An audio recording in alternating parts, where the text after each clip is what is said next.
এদিকে বাদ পড়া আসন পুনর্বহালের দাবিতে বাগেরহাটে হরতাল পালন করছে সর্বদলীয় ঐক্য পরিষদ। অন্যদিকে ফরিদপুরের ঢাকা বরিশাল ও ঢাকা খুলনা মহাসড়ক অবরোধ করেছে স্থানীয়রা।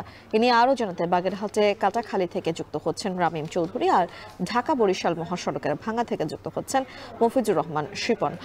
রামিন, শুরুতে আপনার কাছে জানতে চাই, হরতালে সাধারণ জনগণের সমর্থন কতটুকু রয়েছে এবং জরুরি সেবাগুলো ঠিক মতো এই হরতালের মধ্য দিয়েও চলছে কিনা? আমরা দেখেছি যে সকাল থেকেই কিন্তু বাগেরহাটে 4টি আসন বহাল রাখার দাবিতে কিন্তু হরতাল কর্মসূচি পালন করছে এখানকার যারা রয়েছে তারা। এখানে আমরা দেখেছি যে সকাল থেকে কিন্তু সর্বদলীয় ঐক্য পরিষদের ডাকা এই হরতালে কিন্তু বিভিন্ন রাজনৈতিক দলের নেতাকর্মীরা এরই মধ্যে কিন্তু এই এই বাগেরহাট জেলার যেসব সড়ক মহাসড়ক রয়েছে সব কিছু আটকে দিয়েছে, যার ফলে কিন্তু এখানে সাধারণ মানুষের কিছুটা ভোগান্তিতে পড়তে হচ্ছে। কারণ এই বাগেরহাট অংশের যে মহাসড়কগুলো রয়েছে সেখান থেকে কিন্তু বেশ গুরুত্বপূর্ণ বিভিন্ন স্থানে যেতে হয়, বিশেষ করে খুলনা ঢাকা, খুলনা মোংলা, খুলনা থেকে বরিশাল, এই রুটের যে যানবাহনগুলো সেগুলো কিন্তু বাগেরহাট অংশ হয়ে তারপরে কিন্তু যায়। তো সেক্ষেত্রে বাগেরহাট অংশে সব সড়কগুলো কিন্তু বন্ধ রয়েছে। এখানে প্রত্যেকটা অলিগলি মহাসড়ক সব কিছু বন্ধ রাখা হয়েছে, যার ফলে কিন্তু যাতায়াতের ভোগান্তি কিন্তু সাধারণ মানুষের রয়েছে। কিছু কিছু মানুষ কিন্তু বলছে যে এর জন্য কিন্তু মানুষের ব্যাপক ভোগান্তি হচ্ছে। তবে এখানে আমরা দেখেছি যে বিএনপি, জামাত সহ বিভিন্ন রাজনৈতিক দলের নেতাকর্মীরা কিন্তু এখানে সমর্থন জানিয়ে অংশগ্রহণ করেছে, বিক্ষোভ করছে, মিছিল করছে। আমরা সকাল থেকেই বিভিন্ন নেতাকর্মীদের সাথে কথা বলেছি, তারা যেটি বলছেন যে মূলত বাগেরহাটের 4টি যে আসন ছিল এই 4টি আসনের একটি আসন যেহেতু কমিয়ে দেওয়া হয়েছে, সেই যে কমিয়ে দেওয়ার ফলে কিন্তু এখানে নানা রকম সমস্যায় পড়তে হবে বাগেরহাটবাসীকে।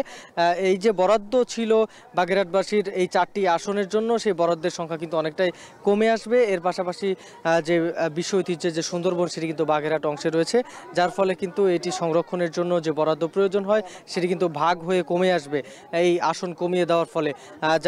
তো এই সব মিলিয়ে কিন্তু এখানকার যারা নেতাকর্মীরা রয়েছেন তারা বলছেন যে এই 4টি আসন যদি বহাল রাখা না হয় তাহলে কিন্তু সেক্ষেত্রে এই যে সমস্যাগুলো রয়েছে এগুলো প্রকট আকার ধারণ করবে।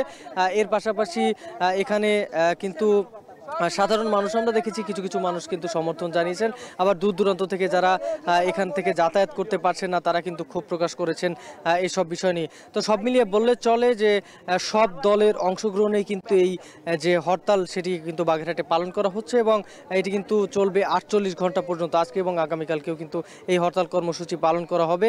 তবে এই যে তাদের যে দাবি সেটি না মানা হলে এই হরতাল কর্মসূচি আরও বাড়ানো হবে বলে জানিয়েছেন এখানকার যারা নেতাকর্মীরা রয়েছেন তারা। তো সব মিলিয়ে এই ছিল আমার কাছে সবশেষ খবর হরতাল থেকে।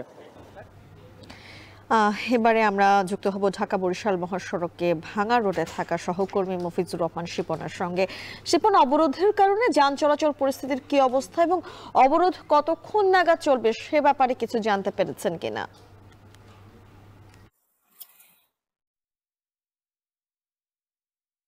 আপনি জানেন যে নির্বাচন কমিশনের সিদ্ধান্ত অনুযায়ী যে আসন বিন্যাসটি হয়েছে তারই প্রতিবাদে মূলত এই ফরিদপুরের ভাঙ্গা 4 আসনের ভাঙ্গা উপজেলার মানুষ কিন্তু ফুঁসে উঠছে এবং বলা চলে একরকম উত্তাল অবস্থায় রয়েছে গত 3 দিন যাবত। আজকে কিন্তু সকাল 9টা থেকে কিন্তু এই অবরোধ শুরু হয়, এখন কিন্তু অবরোধ চলছে। আমি কথা বলেছিলাম অবরোধকারীদের সঙ্গে যে আপনারা কবে নাগাদ বা কোন সময় নাগাদ অবরোধ প্রত্যাহার করতে পারবেন সেই বিষয়ে তিনি বলেন যে সরকার এবং সরকারি নির্বাচন কমিশন যদি সদয় হয় এবং আমাদের দাবির প্রতি তারা যদি আন্তরিক হয়ে আমাদেরকে সাবেক ভল করে তারপরেই আমরা আমাদের আন্দোলন থেকে সরে যাবো, এর বাইরে আমাদের এমনটি বলেছেন। আমি আপনাকে বলে রাখতে চাই যে ঢাকা খুলনা এবং ঢাকা বরিশাল মহাসড়কের প্রায় 20 থেকে 22 কিলোমিটার জুড়ে কিন্তু যানজট এখন রয়েছে। সকাল থেকে দূর থেকে যে গাড়িগুলো আসছে অবরোধের সামনে তারা কিন্তু আটকে দিতে বাধ্য হয়েছে এবং অবরোধের বিভিন্ন জায়গায় বিশেষ করে রাস্তাতে টায়ার জ্বালিয়ে কাঠে গুঁড়ি ফেলে বিদ্যুতের প্লান্ট ফেলে কিন্তু অবস্থান নিয়েছে এই অঞ্চলের শত শত মানুষ, নারী পুরুষ শিশু থেকে শুরু করে বিভিন্ন শ্রেণী পেশার মানুষ কিন্তু এখানে অংশ নিয়েছে। আপনাকে বলে রাখতে চাই যে ফরিদপুর ভাঙ্গাদেশ উপজেলা পরিষদ এবং নির্বাচন অফিস হয়েছে সেটাও অবরোধ করার ঘোষণা ছিল, যে কারণে কিন্তু আইন শৃঙ্খলা বাহিনী বেশ সতর্ক অবস্থানে রয়েছে। বিশেষ করে যৌথ বাহিনীর সদস্যরা কিন্তু তারা কড়া নিরাপত্তার মধ্যে রেখেছে ওই উপজেলা পরিষদের চারপাশ কিন্তু তারা ঘিরে রেখেছে। একরকম সাধারণ মানুষের চলাচল অনেকটা শিথিল করেছে, তাদের খুব অতি প্রয়োজন ছাড়া তাদেরকেও ঢুকতে দিচ্ছে না এমনটি বলেছে, অর্থাৎ নিরাপত্তার সাথে তারা সব ধরনের পদক্ষেপ নিয়েছে। তো আপনাকে বলে রাখতে চাই যে এই অবরোধে কিন্তু শত শত মানুষ কিন্তু ভোগান্তিতে পড়েছে এবং অনেকেই কিন্তু কষ্ট করে পায়ে হেঁটে বা ভেঙে ভেঙে কিন্তু দূর দূরান্ত যেতে হচ্ছে। তো এই অবরোধের ফলে দক্ষিণ পশ্চিম অঞ্চলের 21 জেলার সঙ্গে ঢাকার যে যোগাযোগ, রাজধানীর যে যোগাযোগ, এই সড়ক পথ সেটি কিন্তু একেবারেই বন্ধ বলা চলে। তো এই ছিল ফরিদপুরের অবরোধের সর্বশেষ খবর। তামিম। সরাসরি আমাদের সঙ্গে যুক্ত হয়েছিলেন সহকর্মী মফিজুর রহমান শিপন।